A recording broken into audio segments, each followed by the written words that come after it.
Hello and welcome to day 2 of my Fragment of Your Imagination challenge for 2026. My name is Becky and I am from Ivy's Corner. I am tangling along with this challenge in this month of January 2026. So let's crack on with it. Let's go ahead with day number 2. And day number 2 is a fragment of a tangle called Schlingle by Ela Rieger. So I'm going to start off by drawing myself a bit of a reticular for my circular fragment. It's a circle fragment today. And I'm trying to choose lots of different reticulum for my challenges across the days of January rather than doing the same one each time. So I am going to just start off by drawing a cross, which obviously doesn't look hugely like it would normally be for a circular fragment. But I thought what I would do is to draw my circle, my orbs. Nice. I'm going to start with some nice big ones in the centre here, in these little points of my triangle. And, you know, doing those triangular lines, or the straight lines that form those triangles, just kind of gives me a bit of somewhere to start. As you can see, I'm not bothered about these orbs being perfectly circular. And I'm going to do a couple more. And then maybe a small one. I don't know how much I'll be able to do my orbs in these smaller ones, but we will see how well I'll be able to do the fragments in the smaller orbs, I should say. But I'm going to just repeat them and we'll see how we end up. So we've got 6 on kind of each side, I suppose, each point. And then we'll go for 2 smaller ones there. So there we go. We've got a little cluster of these orbs here in order to draw my circular fragment. And this little fragment called Schlingle. Apologies, I don't really know how to pronounce it. It starts off, I'm going to draw them so that they're there's kind of 2, they're not equal patterns across the whole orb. In fact, I'll do one large one first to show you what it looks like, and then I will put it in those little sections. So with this one we have 2 kind of curved lines that come around either side like so. And then we're going to come back to this first one and draw kind of a reverse S curve around the bottom like this, and then the same but mirrored on the other side like so. And then we're going to come up, down, up, down. So we have this kind of curvy section here. The next thing that in this fragment that Ela has done is just added a darker line here and then another one here, and I'm just putting a little shine break in the middle at the top, and then also one in the lower parts of these curves actually. And I think in her step out this is a bit more even, this section, but there we go. I think that's cool. We can also, I suppose, if you wanted to, maybe add some weight to this top section. But I'm going to do what I can with this because in these small orbs it might be kind of tricky. So I'm going to actually restate my orbs, I think. And then I'm going to do my curved lines. And then my S curve. Like so, and then my wiggly line. It's going to be quite small, so I'm just going to do weighted lines here, and then maybe add my weighted line at the top, and then I'm going to turn this around and I'll do all my large ones. My smaller ones might actually end up being more just ideas of the fragment rather than a sort of actively looking too much like the fragment itself. I'm going to turn my tile so all of these fragments are facing in the same direction. When I'm starting these videos, I don't really have any idea, like I've sort of vaguely planned out what I want my string or my reticular to look like, but I'm not thinking too hard about which fragment I'm putting in which reticular. I've designed a bunch of the ways that I wanted to draw them, and I haven't planned. It's not like I've put this one specifically in this reticular because I think it's going to look better or whatever. got some ideas for reticular and I'm just putting them in. So it's going to be quite interesting to see how they all come out. And I haven't practiced these before filming, so we are discovering things together.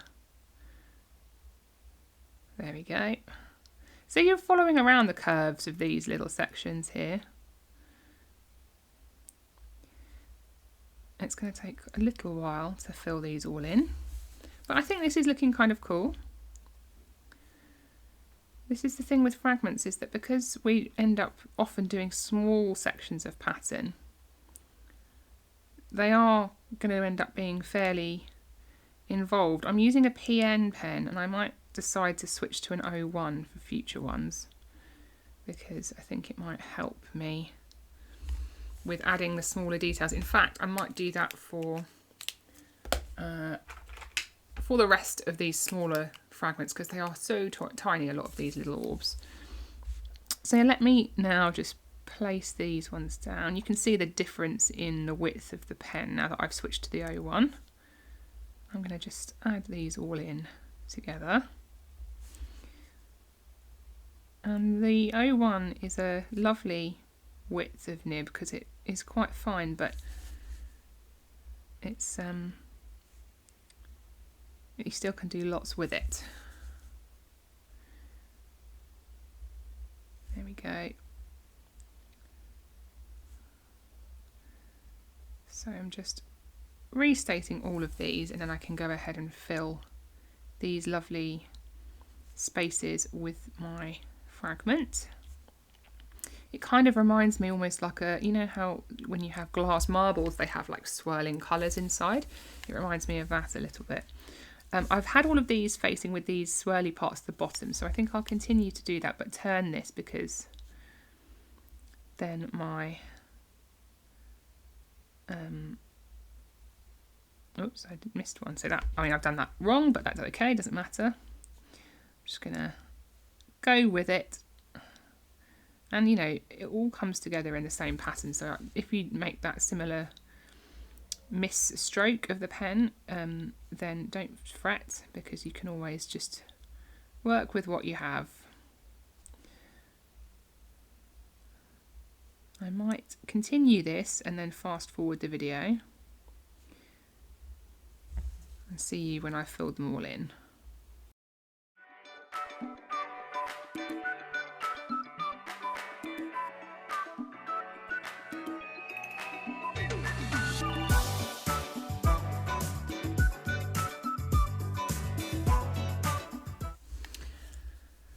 Okay, there you go. So I've added all of those orbs in now and I think they look pretty cool. I've added all the fragments in.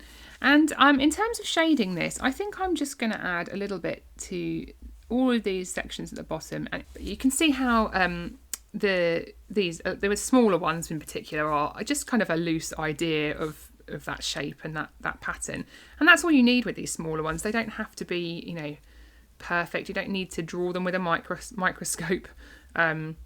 It's all, you know, it's all absolutely fine. And when you have these kind of collections of large and small sections together, it kind of works quite nicely to just give an idea of what that pattern's going to look like. It's the same with tangles. You know, if you're creating tangles in a stage where maybe they get smaller as you go, or if you're, especially with ribbon tangles, sometimes you just have to give an indication or an idea of how that pattern looks as it gets smaller.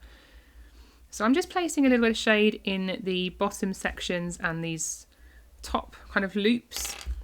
But again, because the pattern is quite, you know, detailed and small on this tile, I wouldn't stress too much. Obviously, when you shade it, this is why I often recommend tangling big to people, because it can be quite difficult to shade very, very small tangling.